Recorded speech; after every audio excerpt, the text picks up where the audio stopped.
చక్కటి పలువరుసతో దంతాల్లో ముత్యాల్లా తెల్లగా మెరుస్తున్నప్పుడే మన చిరునవ్వు శోభాయమానంగా ఉంటుంది.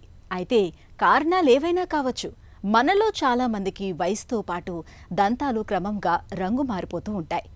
ఇక దంత సంరక్షణలో సరైన జాగ్రత్తలు తీసుకోకపోవటం, పొగాకు, గుట్కా, పాన్, జర్దా, మద్యం వంటి అలవాట్లు మన దంతాల్ని పసుపు రంగులోకి మార్చేస్తూ ఉంటాయి.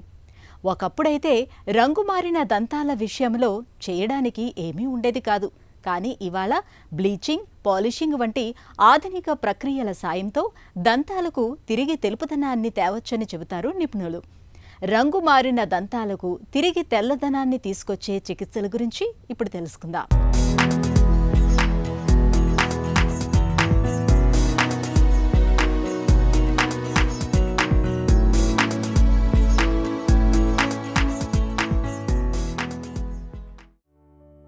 అందమైన మొహానికి చక్కటి చిరునవ్వే అసలైన అందం. ముత్యాలాంటి పలువరసతో తెల్లగా మెరిసే దంతాలు ముఖార విందాన్ని మరింతగా శోభాయమానం చేస్తుంటాయి. అయితే మనం తినే ఆహార పదార్థాలు కావచ్చు, కాఫీ, టీ, కోలాల వంటి పానీయాలు కావచ్చు, ధూమపానం, మద్యపానం వంటి చెడు అలవాట్లు కావచ్చు, ఇవన్నీ కాలక్రమేణా మన దంతాల సహజమైన తెలుపు రంగును పోగొడుతుంటాయి. దంతాలకు పసుపు వర్ణాన్ని తెచ్చిపెడుతుంటాయి. కొంతమందికి వయసుతో పాటు దంతాల రంగు మారిపోతుంటాయి. ఇక నిత్యం మనం మింగే మందులు, ప్రత్యేకించి టెట్రాసైక్లిన్ వంటి యాంటీబయాటిక్ మందులు దంతాల రంగును మార్చడంతో పాటు వాటిపై మచ్చల్ని కూడా తెచ్చిపెడుతుంటాయి. ఒకప్పుడైతే ఇలా రంగు మారిన దంతాల విషయంలో సర్దుకుపోవడం తప్ప చేయడానికి ఏమీ ఉండేది కాదు. ఇప్పుడు అలా కాదు. రంగు మారిన దంతాలకు తిరిగి తెలుపుదనాన్ని తెచ్చిపెట్టేందుకు ఇవాళ ఆధునిక దంత వైద్యంలో చక్కటి చికిత్సలు ఎన్నో అందుబాటులో ఉన్నాయి. టూత్ వైటనింగ్ అంటే అదొక డెంటల్ ప్రొసీజర్. అదేం చేస్తుందంటే నార్మల్ స్మైల్ని ఎన్హాన్స్ చేస్తూ ఉంటుంది. బ్యూటీ ఆఫ్ ద స్మైల్ని ఎన్హాన్స్ చేస్తుంది. ఆ కలర్ని బ్రైట్నెస్ పెంచుతుంది, టీత్ యొక్క కలర్ని. So it is a dental procedure. దీనికి మనం ఏం చేస్తామంటే హైడ్రోజన్ పెరాక్సైడ్ కానీ కార్బమైడ్ పెరాక్సైడ్ కానీ యూస్ చేస్తాము వైటనింగ్ కోసం. సో ఎప్పుడైతే మనం ఆ రెండింటిని యాడ్ చేసి దాని మీద మనం యాక్టివేట్ చేస్తామో అప్పుడు దానిలో ఆక్సిడేషన్ జరిగి ఆ లోపల ఉన్న డెంటిన్లోకి ఇది పెనిట్రేట్ అయ్యి పైన ఎనామిల్ని బ్లీచ్ చేస్తూ ఉంటుంది. సో ఏ కారణం చేతైనా టూత్ డిస్కలర్ అయితే ఈ టూత్ వైటనింగ్ ప్రొసీజర్స్ అనేవి చేస్తాం. ఈ డిస్కలరేషన్ ఆఫ్ ద టూత్ ఎందుకు వస్తుందంటే వేరియస్ రీజన్స్ ఉండొచ్చు. సో ఇవి రకాలు కూడా ఉంటాయి. ఒకటేంటంటే ఇంట్రిన్సిక్ టూత్ స్టెయిన్స్, అంటే టూత్ లోపల నుంచే డిస్కలరేషన్ ఉంటుంది. ఇంకోటి ఏంటంటే టూత్ బయట నుంచి డిస్కలరేషన్ ఉంటుంది, అది ఎక్స్ట్రిన్సిక్ టూత్ డిస్కలరేషన్. సో ఈ ఇంట్రిన్సిక్ టూత్ డిస్కలరేషన్ అనేది ఎందుకు వస్తుందంటే ఇప్పుడు టూత్లో ఎనామిల్, డెంటిన్, పల్ప్ అనేది ఉంటుంది. సో ఏ కారణం చేతైనా ఈ పల్ప్ నెక్రోసిస్ అయితే, లోపల ఉన్న బ్లడ్ వెజల్స్ అన్ని నెక్రోసిస్ అయితే కనుక అప్పుడు టూత్ డిస్కలరేషన్ ఉంటుంది. So any root canal treatment జరిగితే టూత్కి అప్పుడు కూడా డిస్కలరేషన్ ఉంటుంది.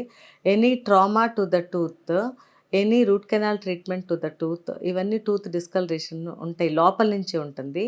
ఇది కాకుండా ఏదైనా సిస్ట్లు కానీ ట్యూమర్స్ కానీ వస్తే కూడా tooth non vital I discolouration ఉంటుంది. ఎనీ ట్రామా కూడా ఉన్నప్పుడు డిస్కలరేషన్ ఉంటుంది. సో ఇట్లా లోపల నుంచే టూత్ అనేది డిస్కలర్ అవుతూ ఉంటుంది. సో అదర్ రీజన్స్ ఏంటంటే ఫ్లోరోసిస్. సో ఫ్లోరోసిస్ ఉన్నప్పుడు ఏంటంటే టూత్ బయట నుంచి కూడా డిస్కలర్ అవుతుంది, లోపల ఇంటర్నల్గా కూడా స్ప్రెడ్ అయిపోయి ఇంట్రిన్సిక్ స్టెయినింగ్ అనేది కూడా తీసుకుంటూ ఉంటుంది. So fluorosis is also the one of the cause.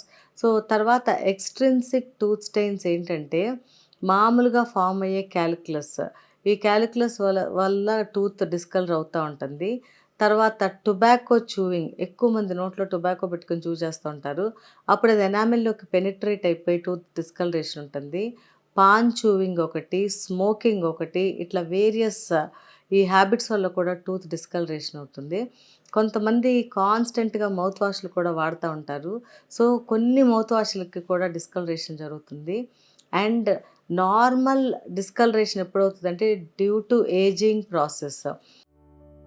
మన దంతాలు చక్కగా తెల్లగా సహజంగా ఉండాలి. వాటి సౌందర్యం తెలుపుదనంపైనే ఆధారపడి ఉంటుంది. రంగు మారిన దంతాలకు తిరిగి తెలుపుదనాన్ని సంతరించి పెట్టేందుకు బ్లీచింగ్ ప్రక్రియ బాగా సహాయపడుతుంది. ఈ ప్రక్రియ కేవలం 15 నిమిషాల్లో పూర్తయిపోతుంది. దశల వారీగా జరిగే ఈ విధానంలో ముందుగా దంతాలపై ఉన్న మరకలను ఇతర రంగులను తొలగిస్తారు. తర్వాత దంతాలను పాలిష్ చేస్తారు. అనంతరం దంతాల ఆకారాన్ని ఆధారంగా చేసుకుని రూపొందించిన ట్రేలో 11% కార్బోమైడ్ పెరాక్సైడ్ లేదా హైడ్రోజన్ పెరాక్సైడ్ కలిగి ఉన్న పేస్ట్ని చిగుళ్లకు తగలకుండా 15 నిమిషాల పాటు దంతాలకు అమరుస్తారు. ఈ ప్రక్రియ అనంతరం 2 రోజుల పాటు దంతాలు చాలా సున్నితంగా ఉంటాయని గుర్తుంచుకోవాలి. ఫ్లోరోసిస్ కారణంగా దంతాలు రంగు మారినప్పుడు ముందుగా బ్లీచింగ్ చేస్తారు. అవసరమైతే రంగు మారిన దంతాలపై కాంపోజిట్ ఫిల్లింగ్ కూడా చేస్తారు. ఇలా కాంపోజిట్ ఫిల్లింగ్ చేసిన దంతాలు అచ్చంగా సహజమైన దంతాల్లాగే ఉంటాయి. ఆ తర్వాత ఇవి ఎప్పుడైనా రంగు మారితే తిరిగి పాలిష్ చేస్తారు. ఫిల్లింగ్ ఊడిపోయినా తిరిగి అతికించుకోవచ్చు. సో ఈ మెథడ్స్ ఆఫ్ టూత్ వైట్నింగ్ ఏంటంటే డిఫరెంట్ రకాలు ఉంటాయి. ఒకటి ఏంటంటే మేము డెంటల్ క్లినిక్లో చేసే టూత్ వైటనింగ్. సెకండ్ ఏంటంటే మేము పేషెంట్స్కి ఇచ్చి ఇంట్లో వాడుకోమనే dental whitening. So at office bleach అని అంటాము, లేదా ఎట్ హోమ్ బ్లీచింగ్ అని అంటాము. సో ఈ క్లినిక్లో మనం చేసేది ఏంటంటే వి యూజ్ స్ట్రాంగ్ కెమికల్స్, అంటే strong concentration of hydrogen peroxide కానీ ఇంకా వేరే ఏదైనా కార్బోమైడ్ పెరాక్సైడ్ అట్లా డిఫరెంట్ సొల్యూషన్స్ స్ట్రాంగ్ కాన్సన్ట్రేషన్ వాడతాము. వాడి దాన్ని యాక్టివేట్ చేస్తాము. ఆ యాక్టివేషన్ అనేది మేము లేజర్తో కానీ ఎల్ఈడితో కానీ అట్లా వివిధ రకాల లైట్ ఆపరేషన్స్ తోటి దాన్ని మేము యాక్టివేట్ చేస్తాము. ఒకసారి ఆ హైడ్రోజన్ పెరాక్సైడ్ యాక్టివేట్ అయితే కనుక అది నేసెంట్ ఆక్సిజన్ ప్రొడ్యూస్ చేస్తుంది. ఆ ఆక్సిజన్ ఏమవుతుందంటే లోపల ఉన్న టూత్ని మళ్ళీ నార్మల్ కలర్లోకి తీసుకొస్తూ ఉంటుంది. సో ఇప్పుడు మేము ఇది వాడేది ఏంటంటే హై కాన్సన్ట్రేషన్ కాబట్టి చాలా ప్రికాషన్స్ తీసుకోవాలి. చుట్టుపక్కల ఉండే టిష్యూస్కి ఎటువంటి ఇబ్బంది లేకుండా, తర్వాత పేషెంట్కి ఎటువంటి అలర్జిక్ రియాక్షన్స్ రాకుండా చాలా కేర్ఫుల్గా చేసి విత్ ఇన్ షార్ట్ టైం అంటే 30 to 60 minutes లోపు మొత్తం కంప్లీట్ బ్లీచింగ్ అయిపోతుంది. అండ్ ఎంతవరకు కావాలో పేషెంట్కి అంతవరకు బ్లీచింగ్ అనేది కంప్లీట్ అవుతుంది. అదే సెకండ్ ఏంటంటే మేము పేషెంట్కి వాడుకోమని హోమ్కి ఇచ్చేవి దాన్ని ఎట్ హోమ్ బ్లీచింగ్ అని అంటాము. సో అవేంటంటే మేము కొన్ని టూత్ పేస్ట్లు కానీ మౌత్ వాష్లు కానీ మౌత్ రిన్స్లు కానీ పేషెంట్కి ఇస్తాము. లేదా కొన్ని స్పెసిఫిక్ ట్రేస్ తయారు చేసి పేషెంట్కి ఇచ్చి దాంట్లో పెట్టుకునే జెల్స్ మేము ఇస్తాము. సో ఎవ్రీ డే కానీ కొన్నిసార్లు ఆల్టర్నేట్ డే కానీ వాడమని చెప్తాము. అట్లా పేషెంట్కి డిజైరబుల్ కలర్ వచ్చే వరకు పేషెంట్ వాడుకోవచ్చు. అది కొంచెం ఒక వారాల తరబడి టైం పడుతూ ఉంటుంది, స్లోగా బ్లీచ్ అవుతూ ఉంటుంది. ఎందుకంటే అంత కాన్సన్ట్రేటెడ్ బ్లీచ్ మేము ఇవ్వం కాబట్టి అది స్లో ప్రాసెస్, ఇదేమో ఫాస్ట్గా జరుగుతూ ఉంటుంది. పేషెంట్ కొంచెం బ్లీచ్ చేసినాక సెన్సిటివిటీ అనేది ఉంటుంది. ఎందుకంటే ఇది మనం వాడేది high concentration of hydrogen peroxide అవి కాబట్టి అవి లోపల ఎనామిల్ నుంచి డెంటిన్లోకి వెళ్ళి కొద్ది సెన్సిటివిటీ ఉంటుంది. సో బట్ అది కొంతవరకే ఉంటుంది. తర్వాత డీసెన్సిటైజింగ్ పేస్ట్ వాడితే పోతుంది. సో ఇంతకంటే పెద్ద కాంప్లికేషన్స్ అనేవి తక్కువ ఉంటాయి. తెల్లగా మిలమిలా మెరిసే దంతాలు అందాన్నే కాదు, ఆత్మవిశ్వాసాన్ని కూడా రెట్టింపు చేస్తాయి.